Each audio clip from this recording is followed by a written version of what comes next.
Guys, video tayo ng November 22 born namin na LGBA banded, mga local ito. Sinilong namin dito sa may mga kawayan at sobrang init. Sayang. Pakita namin sa inyo yung mga 6 months old na LGBA banded natin.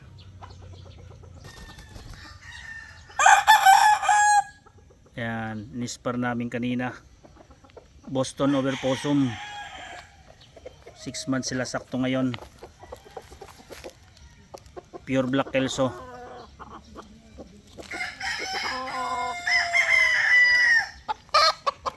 Ito yung isa, Golden Boy over Boston. Ito straight comb na Black Kelso. Galing kay Sir Baby Canillas Black Kelso natin. Ito naman Golden Boy, tatay, over Boston. Galing kay Chan Chan Kwan yung Golden Boy natin. Ito Black over White Choco, Black Kelso over White Choco. Ito naman yung Boston over Mitra, Buhin. Dito natin nilagay dahil para malilom. Black Kelso over White Choco. Black Kelso over White Choco ito.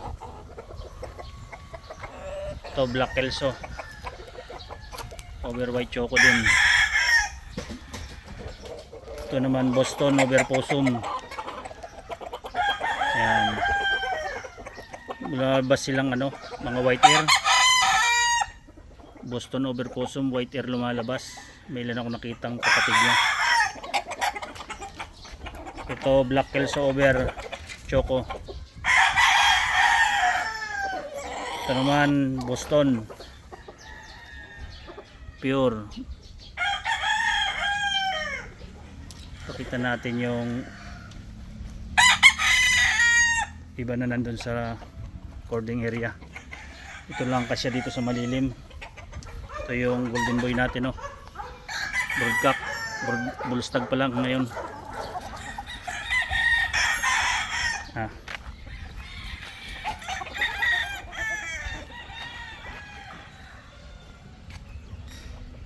Kalasing ko ng hapon, mainit pa. Grabe, init dito sa Batangas, 44 degrees Celsius. Nahalak yung ibang sisiw sa range. Ito yung batch 1, Black Kelso over White Choco. Puntahan pa natin yung iba. Ito yung isang November born, pure na Gustavo Kelso. Galing kay Sir Baby Canillas ang material. Hindi nasama sa spar kanina at malambot pa yung buntot. Ang ganda niya.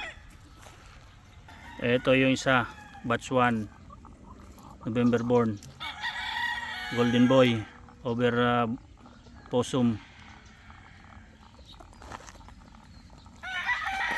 Ito pa yung isa, kapatid.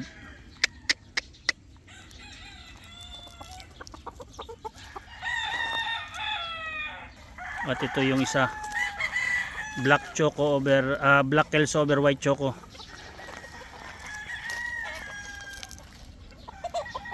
Lumalaban na yung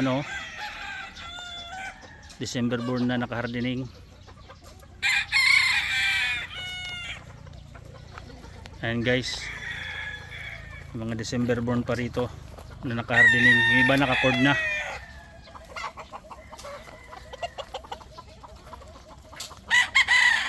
Yan, may isang Mitra sa Boston.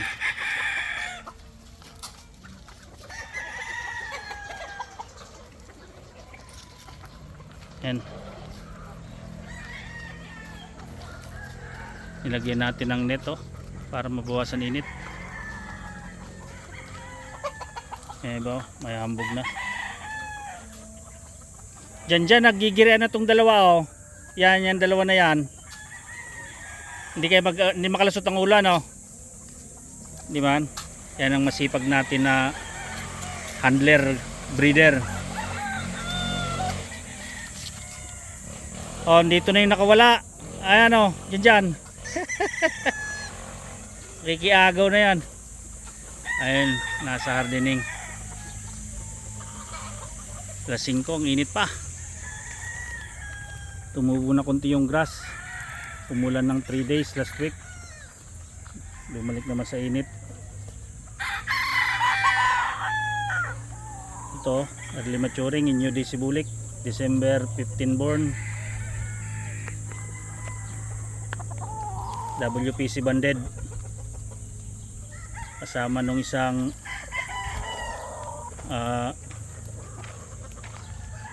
Mitra Bulls natin, cross sa Black Kelso. Yan o, Black Kelso ang tatay. Ulwa yung mata nila o. Tawag ko dito aswang line. Gagawin ko to isang line. Yan o.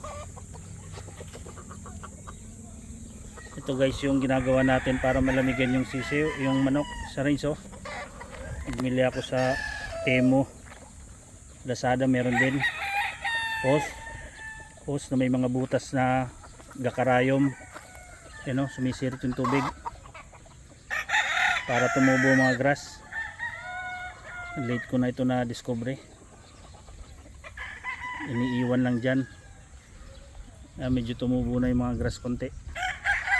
Yan o, nung nakarang linggo kalbong kalbo ito, kita nyo sa nakarang video natin. Ito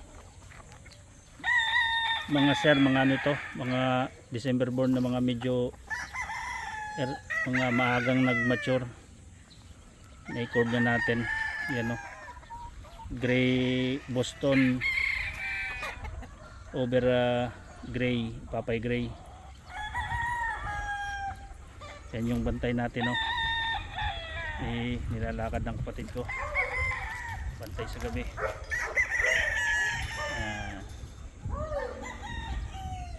Mainit pa rin kahit hapon na, alas 5 na.